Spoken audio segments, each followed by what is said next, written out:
Welcome to the Hidden Truth. Don't forget to subscribe, like, and hit the bell so you never miss a secret. My name is Matthew Carter. I'm 44 years old, a systems engineer by trade, a creature of habit by nature, and until 3 months ago, a man who believed he had a stable, if unremarkable, marriage. Jennifer and I had built a quiet life together in suburban Portland, a tidy house, 2 dogs, summer vacations in wine country, occasional arguments that always ended in apologies and dinner reservations. Routine. Predictability. Safety. I thought that was enough. It wasn't. It started the way betrayal always seems to, with something small. Something so minor you almost convince yourself it doesn't matter. Jennifer had booked a yoga retreat. 2 weeks in Costa Rica, she said, to reconnect with herself. To unplug, to breathe, to find balance again. You work so hard, she told me as she packed a suitcase full of breezy sundresses and organic sunscreen. I need this. Of course, I said yes. Supported her. Encouraged her. Because that's what you do when you love someone. You trust them. You believe in the life you've built together. You don't imagine, even for a second, that when she says, "I'll miss you," it's already a lie. The first week, she was diligent. Morning texts full of sunrise photos. Short calls before bed, telling me about the meditation classes, the ocean swims, the new friends she was making. I heard the lightness in her voice, and I told myself it was a good thing. That maybe she was rediscovering the parts of herself that had gotten lost in our careful, muted life. By the second week, the calls got shorter. The texts sparser. Bad reception, she said. Busy schedule, she said. And still, I believed her. Because that's what trust looks like. It looks like blindness. It wasn't until Friday night that the first real crack appeared. I was scrolling absent-mindedly through social media, a bad habit I couldn't seem to kick, when I saw it. A post from one of the retreat attendees. A group photo, taken at sunset, the beach a riot of orange and gold behind them. There was Jennifer, smiling brighter than I'd seen her smile in years. And standing beside her, his arm draped casually around her shoulders, was a man I didn't recognize. Young. Athletic. Shirtless, wearing nothing but swim trunks and a tan that spoke of endless afternoons in the sun. His hand rested lightly on her hip. Too lightly. Too familiar. The caption under the photo read, "Another magical night with this incredible tribe. #Pura Vida." I stared at it for a long time, my mind struggling to catch up with what my gut had already accepted. She hadn't gone to Costa Rica to find herself. She had gone to lose me. I didn't call her that night. I didn't text. I just sat in our too quiet house, the dogs curled up at my feet, and tried to remember the exact moment our marriage had started to unravel. Had it been months ago, when she started working later and later at the marketing firm? Had it been a year ago, when she stopped asking me about my day, stopped laughing at my bad jokes, stopped reaching for my hand in the dark? Had it been earlier? Had it been inevitable? The questions came like a flood, and with them, an anger so sharp it tasted metallic on my tongue. Not just anger at Jennifer. Anger at myself. For not seeing it. For trusting too easily. For believing that love was enough. The next morning, I checked our shared bank account. More cracks appeared. A charge at a luxury resort that didn't match the retreat's website. A seafood dinner at an oceanside restaurant. A couple's massage. I didn't need to guess who the couple had been. Still, I didn't confront her. Not yet. Because the one thing I had now, the one thing she had taken for granted, was time. Time to think. Time to plan. Time to decide exactly how this story was going to end. By Monday, Jennifer finally texted me. "Hey babe, miss you so much. Can't wait to see you." I let it sit. Unread. Unanswered. Let her wonder. Let her feel, for the first time, the slow, creeping fear that maybe, just maybe, I wasn't going to be there when she came back. The night before her return flight, I packed her things. Not all of them. Just enough to make a statement. A suitcase waiting by the door. Her favorite framed photo of us, the one she kept on her nightstand, now turned face down on the table. The wedding album missing from the living room shelf. I didn't smash anything. Didn't burn anything. I wasn't angry anymore. I was resolved. There's a difference. One leaves scars. The other leaves nothing behind. Tuesday morning, I stood in the kitchen, sipping black coffee, when I heard her key in the lock. Boone lifted his head, tail thumping uncertainly. The door swung open. Jennifer stepped inside, dragging a suitcase behind her, face flushed from travel, eyes bright with excitement. Until she saw me. Until she saw the house. Her smile faltered. "Matt?" she said, uncertain. I didn't move. Didn't speak. Just watched. Waited. The realization hit her slowly. The missing pictures. The packed suitcase. The coldness in the air. "Matt, what's going on?" Her voice wavered, teetering between confusion and fear. I set my coffee cup down carefully, deliberately. "Tell me about Costa Rica," I said. And just like that, the lies began to crumble. Piece by piece. Word by word. Until there was nothing left but the truth. And the truth was this. She had ended us. Long before I ever saw that photo. Long before I ever knew his name. Long before I realized that trust isn't always broken in grand, explosive betrayals. Sometimes it's broken quietly. Incrementally. In every, "I'm just tired tonight." In every, "It's just a work thing, you wouldn't be interested." In every, "I just need some space." And once broken, it can never truly be repaired. As Jennifer stumbled through her apologies, her explanations, her pleas, I listened with the detachment of a man watching a distant storm roll across a valley he no longer called home. I let her finish. Then I handed her the envelope with the divorce papers I had prepared. Neat. Efficient. Final. Her hands trembled as she took them. "Please, Matt, can we at least talk about this?" "We just did," I said, turning away. And for the first time in months, maybe years, I felt free. Utterly, gloriously free. The past was ash. The future was unwritten. And I was finally ready to pick up the pen. Jennifer didn't leave right away. She stood in the foyer, staring at the envelope I'd handed her like it was a live grenade. The silence stretched long and thin between us, heavy with unspoken things. Words she wanted to say, maybe. Apologies. Justifications. Lies. But I didn't give her the space to fill it. "You should go," I said, calm but firm. Her mouth opened. Closed. Then she nodded barely. Not with understanding, but with resignation. She picked up her suitcase, the one I had packed for her, and turned to the door. Boone whined from the corner, his tail no longer wagging. Jennifer hesitated, then looked at him like she expected the dog to pick a side. He didn't move.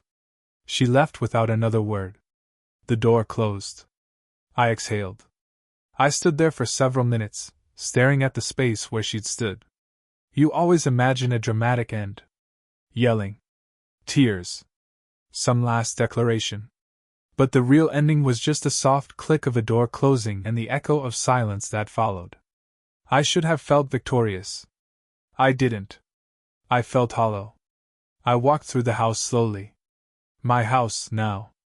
Every picture removed, every trace of her carefully stripped away. But her scent lingered. On the pillows. The towels. The back of the closet door where she hung that stupid lavender robe. I threw it in the trash. Then I took out the trash. It felt symbolic. The next few days blurred together. I went through the motions. Fed the dogs. Logged into work. Answered emails. Said the right things to the right people. Nobody knew, not yet. Not my colleagues. Not our friends. I wasn't ready for the questions. The looks. The pity. I wasn't ready to say the words out loud. She cheated on me. Because saying them would make it real. And part of me still wanted to pretend this was just a bad dream. On the third night I cracked. It started with the wedding video. I don't even know why I opened the file. I think I was looking for closure. Some kind of proof that it had been real once. That we hadn't just been pretending all along. There we were, frozen in time. Young. Smiling. Surrounded by friends and family. Her in that ivory dress she'd picked out after 6 appointments, and countless tears.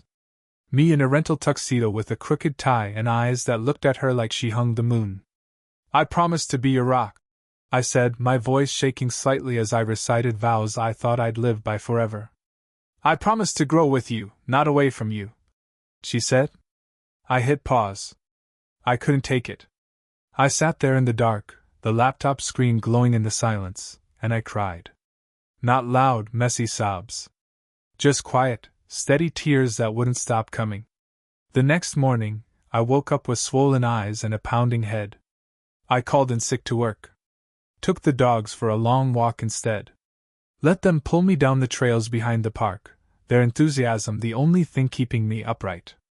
I thought about deleting everything. Photos. Messages. Contacts. But instead I'd backed it all up to a hard drive and shoved it into the back of my desk drawer. Some things don't need to be erased. Just buried. I was done mourning. Now I needed to rebuild. The first step was calling a lawyer. Not the lawyer I used for traffic tickets, or the one who helped me refinance the house. A real divorce attorney. Her name was Clara Hughes. Efficient. Direct. No nonsense. You did the right thing filing first, she said, scanning the paperwork I'd prepared. It gives us a stronger position. I don't care about winning, I said. She looked up at me. You will. Eventually. She walked me through the steps. The timeline. The logistics. Oregon was a no-fault divorce state, which meant the courts didn't care about cheating. But finances? Property? Spousal support? That was where the war would be fought. I signed the papers again. This time with intention. Clara would handle it from here. I had other things to focus on. Next came the people. Telling my parents was hard. My mother cried. Not because she liked Jennifer that much, but because she hated to see me hurt. I thought she loved you, she said, dabbing her eyes with a tissue. So did I replied. Telling my friends was easier. Most of them saw it coming before I did. A few of them muttered things like, "You're better off," and "She never deserved you." One or two offered to help me get back out there. Drinks. Apps. Introductions. I wasn't ready. I needed to sit in this. To feel it. To process it. Too many people jump from one disaster to the next, pretending it never happened. I didn't want to be one of them. A week after Jennifer left, I ran into her sister at the grocery store. Rachel. Always more of a friend to me than to her own sibling. We stood in the frozen aisle for a long time, a pint of ice cream melting in her cart, while she stared at me like I'd grown another head. She told me it was a mistake, Rachel said quietly. That it didn't mean anything. It meant enough to break a marriage, I replied. Rachel nodded. She's staying with me. For now. But I think she's lost. She should have thought about that before she found someone else, I said. My voice didn't waver. I walked away without waiting for a response. I wasn't angry anymore. But I wasn't going to pretend either. Late that night, I sat on the back porch with a glass of whiskey and Boone at my feet. The sky was clear. The air cold. My breath misted in front of me as I stared up at the stars. We're going to be okay, I told him. He looked up at me, ears twitching. It's just you and me now. And maybe that was enough. For now. The days began to stretch and bleed into each other, indistinguishable at first. Wake. Feed the dogs. Work. Sleep. Repeat. There was a kind of bleak comfort in the repetition, like walking a path so often that you forget you're even moving. But small things started to change. I stopped leaving the porch light on at night. I stopped setting a place for two at the kitchen table. I rearranged the living room furniture, just enough that it didn't look like the home we'd built together anymore. Little things. Necessary things. It felt like planting seeds in scorched earth, not because I expected a garden to bloom, but because I refused to let the soil stay dead. A few weeks after Jennifer left, Boone and I took a long drive up the coast. No destination in mind. Just the open road, the window cracked enough to let the salt air roll in, Boone's head sticking out with his ears flapping wildly.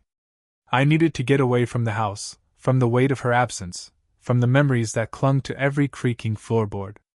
I found a small town, one of those places where the biggest event of the month was the farmer's market, and booked a room in a no-frills inn that welcomed dogs without charging extra. We stayed 3 nights. Walked every trail. Ate at every diner. Sat for hours by the rocky shore, watching the tide drag the past out to sea and bring nothing back. It was the first time in months I didn't think about her constantly. It was the first time I felt something that resembled peace. When we returned home, I felt different. Not healed. Not whole. But resilient. Like a building that's taken a hit but still stands because the foundation is good. I started to realize that maybe love, real love, is supposed to be like that. Not passion that burns everything in its path. Not a fantasy where you ignore the cracks in the walls. But something strong. Something honest. Something built to last. Jennifer and I, we hadn't built that. We built something pretty. Something comfortable. Something fragile. And when the pressure came, it shattered. One evening, Clara called with an update. "Her lawyer's asking for mediation," she said. "Of course he is," I muttered, rubbing a hand over my face. "It's not necessarily a bad thing," Clara added. "It means she's scared." Good. We scheduled the mediation session for 2 weeks later. Neutral ground. No courtroom theatrics. Just negotiations. I wasn't looking forward to seeing her. But I knew I needed to. Not to hurt her. Not to win. To close the book properly. To put a period at the end of the last sentence. In the meantime, I worked on myself. I reconnected with old friends I'd drifted away from during my marriage. I joined a local gym, not out of some desperate attempt at revenge body transformation, but because I needed to feel strong again. I signed up for a woodworking class, something I'd always wanted to do but never had time for. I even started writing again, short stories at first, half-formed and raw, but they poured out of me like water breaking through a dam. Grief is strange like that. It hollows you out. And sometimes, if you're lucky, it carves enough space inside you for new things to grow. Mediation day arrived. I wore a plain suit. No tie. I didn't want to look like I was going to war. Jennifer was already there when I arrived, sitting stiffly at the polished conference table, her hands twisting nervously in her lap. She looked different. Tired. Smaller somehow. Her lawyer was a slick guy in an expensive suit who shook my hand with the oily enthusiasm of a car salesman. Clara was calm, methodical. We got down to business. The financials were straightforward. Split the house sale. No spousal support. Separate retirement accounts. Jennifer agreed to it all with barely a whimper. It was almost too easy. Until the end. When the paperwork was signed, and the lawyers gathered their things, Jennifer spoke. "Matt," she said, her voice cracking. "I'm sorry." I looked at her for a long moment. And then I said the only thing I could. "I know." Because forgiveness isn't about pretending it didn't happen. It's about acknowledging it did, and choosing to move on anyway. Outside, the sky was heavy with clouds, threatening rain. I stood on the steps of the building, breathing in the charged air, feeling lighter than I had in months. Clara clapped me on the shoulder. "You're free now," she said. And she was right. Free. Not just from Jennifer. From the man I had been when I let comfort replace connection. From the life I had built on half-truths and good intentions. From the fear that maybe I wasn't enough. I was enough. I always had been. I just forgot it for a while. But not anymore. Never again. That night, Boone and I sat on the porch as the rain finally came. It wasn't a violent storm. Just a steady, cleansing downpour. I let it wash over me. Cleansing. Renewing. Baptizing the man I was becoming. And as the thunder rumbled in the distance, I whispered 2 words into the night. Thank you? Not to Jennifer. Not to anyone else. To myself. For surviving. For enduring. For choosing, finally, to live. Spring arrived quietly in Portland, with rain still tapping against windows but the occasional brave blossom defying the gloom. It felt symbolic somehow. Life creeping back into the gray. The same slow thaw was happening inside me. March brought new routines. I took on a big project at work, a systems migration for a multinational client. It kept my mind busy and my hours full. In the evenings, Boone and I took longer walks, exploring parks we never bothered to visit before. Every unfamiliar trail felt like another piece of the world cracking open. For the first time in years, I lived entirely for myself. No checking in. No explaining. No negotiating needs or schedules. Just me. Freedom is a strange thing when you first taste it. A little bitter, a little sweet. I savored it slowly. One Saturday morning in late March, I met someone. It wasn't planned. I wasn't looking. Boone had yanked the leash out of my hand chasing a squirrel, and by the time I caught up to him, he was dancing around a woman holding a cup of coffee and laughing as she tried to avoid getting tangled. She was wearing jeans and a hoodie, her hair piled messily on her head. No makeup. No pretense. Sorry, I said, breathless, grabbing Boone's leash. No harm done, she said, grinning. He's adorable. He's a handful. Aren't we all? She joked, sipping her coffee.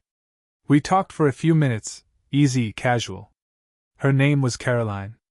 She lived a few blocks over. Recently divorced, too, it turned out. We exchanged numbers before parting ways. I didn't rush to text her. I let the number sit in my phone for a week. When I finally did reach out, it wasn't with some clever line. Just a simple message. Boone says he'd like to apologize properly. Coffee sometime? She replied almost immediately. Only if Boone promises not to tackle me again.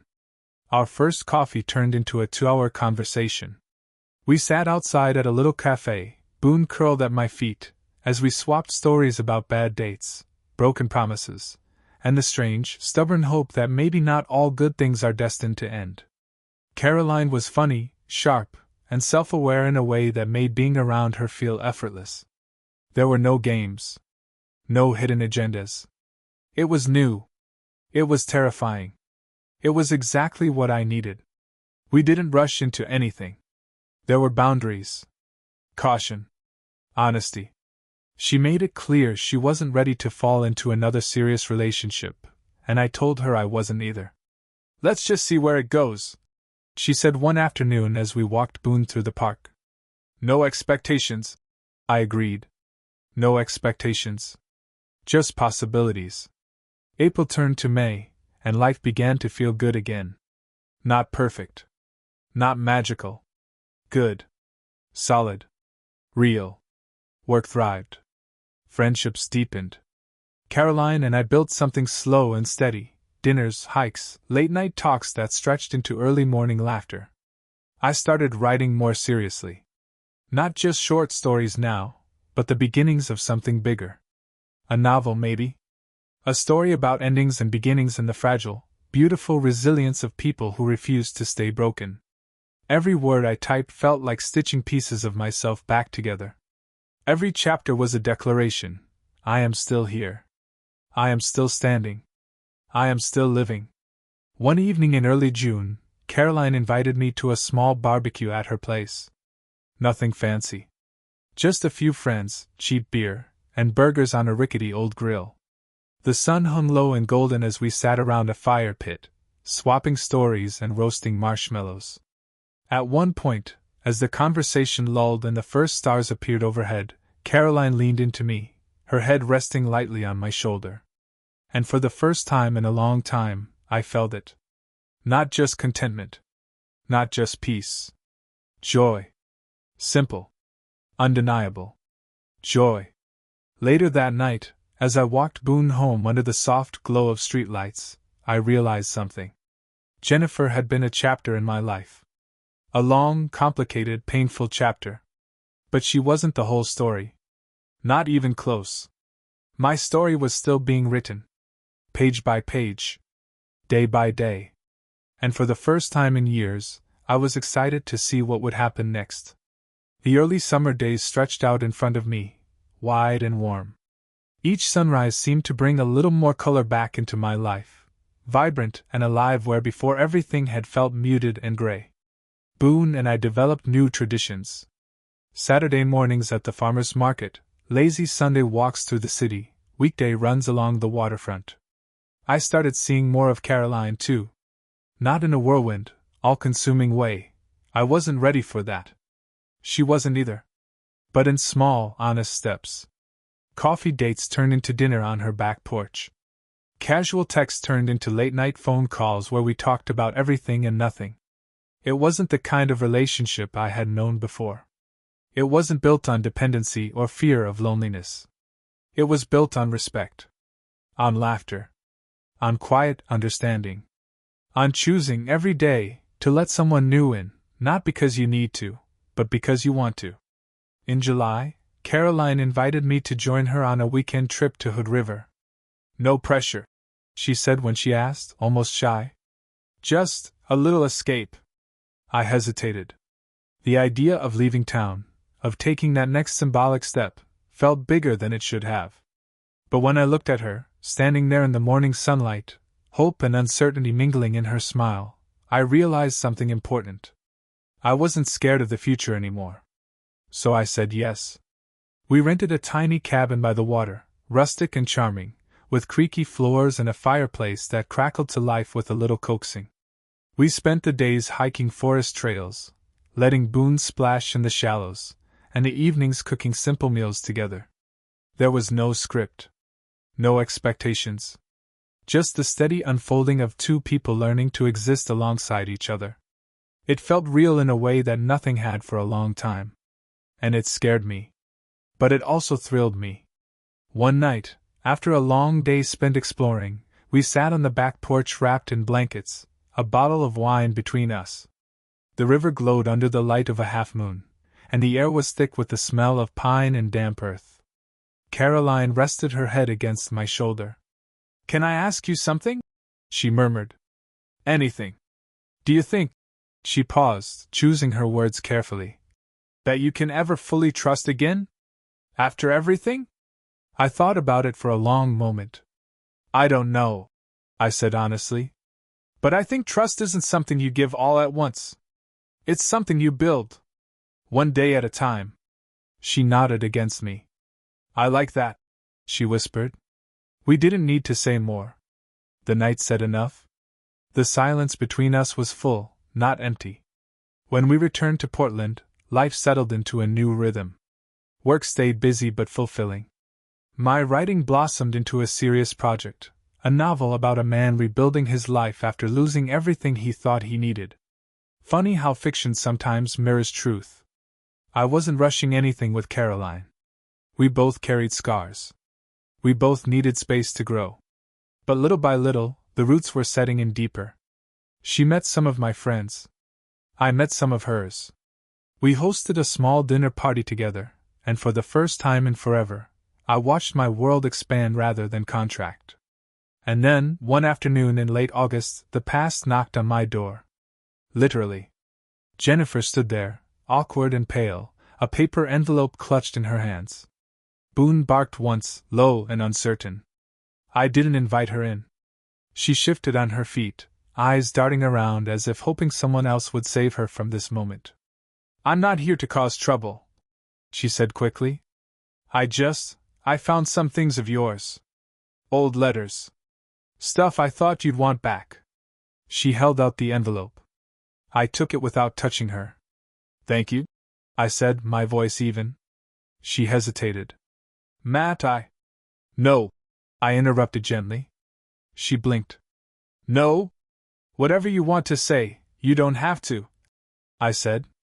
"We said everything that needed saying." She opened her mouth again, but then she saw the finality in my expression. She nodded, a small, broken motion, and turned to go. I watched her walk down the path and disappear from sight. I closed the door behind her. And with that, the past finally stayed where it belonged, behind me. Later that night, Caroline came over. We sat on the couch, Boone stretched between us, and I told her about Jennifer's visit. Caroline listened without judgment, her hand resting lightly on mine. "How do you feel?" she asked. I thought about it. "Lighter," I said finally. And it was true. Not just lighter. Freer. Whole. I had walked through the fire. I had faced the wreckage. I had rebuilt from the ashes. And now, standing at the threshold of a new life, I realized something extraordinary. The worst thing that had ever happened to me had made me into the best version of myself. Stronger. Wiser. More open. More alive. Boone shifted in his sleep, letting out a soft, contented sigh. Caroline squeezed my hand. And I knew, deep in my bones, that no matter what came next, I was ready. Not just ready to survive. Ready to live. Fully. Fiercely. Joyfully. One step at a time. September rolled in golden and bright, bringing cooler mornings and the smell of wood smoke lingering in the air. Portland transformed in the fall. Tree-lined streets bursting into fiery reds and brilliant golds, the air crisp and sharp like the edge of a new blade. It felt fitting. A new season. A new chapter. Work continued to go well. My team at the firm hit all our milestones, and I even took on mentoring a younger colleague, helping him navigate the complexities of both technology and office politics. It was something I never would have had the bandwidth for before, but now, I found joy in it. Building something outside myself. The novel grew, too. Word by word, page by page. Caroline was the first to read the early chapters. She sat on my couch one rainy Saturday afternoon, Boone curled at her feet, while she turned the pages slowly, thoughtfully. "It's beautiful," she said softly when she finished. "Raw. Honest." I watched her, something warm swelling in my chest. "It's not just fiction, is it?" she asked. "Not all of it," I admitted. She smiled, a small, knowing smile. "Good. The best stories never are." We decided to take a real vacation together in October. Nothing exotic or extravagant. Just a cabin in the Cascades, surrounded by towering pines and quiet, endless skies. No signal. No distractions. Just the two of us, and Boone, of course, disconnected from the world and connected more deeply to each other. The days were filled with hikes, campfire meals, and quiet hours reading or just sitting in comfortable silence. At night, we lay together under heavy quilts, listening to the wind howl outside, warm and safe in each other's arms. One night, under a sky so thick with stars it looked like someone had spilled diamonds across velvet, Caroline turned to me. "Do you ever regret it?" she asked. "Regret what?" "How it all ended. How it all started." I thought about it, really thought about it. About Jennifer. About the heartbreak. About the man I had been, and the man I had become. "No," I said finally. "It hurt like hell. It broke me in ways I didn't know I could break. But it also forced me to rebuild. To live better. To love better." Caroline smiled and kissed me softly. "Me too," she whispered. And in that moment I realized we weren't just healing ourselves. We were healing each other. When we returned home, life moved forward naturally. Caroline moved into my house, slowly, carefully. A drawer here. A toothbrush there. Boone approved wholeheartedly, thrilled to have even more people to lavish him with attention. There were still scars. Still moments of hesitation, still flickers of fear in the corners of our hearts. But we faced them together. Talked through them. Held each other through the hard nights. Celebrated the victories, no matter how small. Trust, real trust, was being built brick by brick, moment by moment. And this time, it was a foundation built to last. By December, the first copies of my novel rolled off the presses. I held the book in my hands, its weight solid, its cover crisp, and felt a deep, overwhelming sense of accomplishment. This was more than a story. It was proof. Proof that even the deepest wounds could be transformed into something beautiful. Proof that pain didn't have to be an ending. It could be a beginning. I dedicated it simply. For those who have been broken. For those who choose to heal. For those who dare to begin again. Christmas came, and for the first time in years, I didn't dread it. Caroline and I hosted a small gathering, just a handful of friends, some neighbors, and plenty of laughter filling the rooms once filled with silence. Boone wore a ridiculous red sweater and reveled in being the center of attention. As midnight neared, I found myself standing on the back porch, a mug of hot cider warming my hands, watching the snow fall in slow, graceful spirals. Caroline joined me, slipping her arms around my waist, her cheek pressed against my back. "Merry Christmas," she whispered. "Merry Christmas," I whispered back. And for once, the words felt real. Not just tradition. Not just obligation. Real. Alive. The past would always be a part of me. But it didn't define me anymore. I wasn't the man waiting for someone to love him right. I was the man who had learned to love himself first.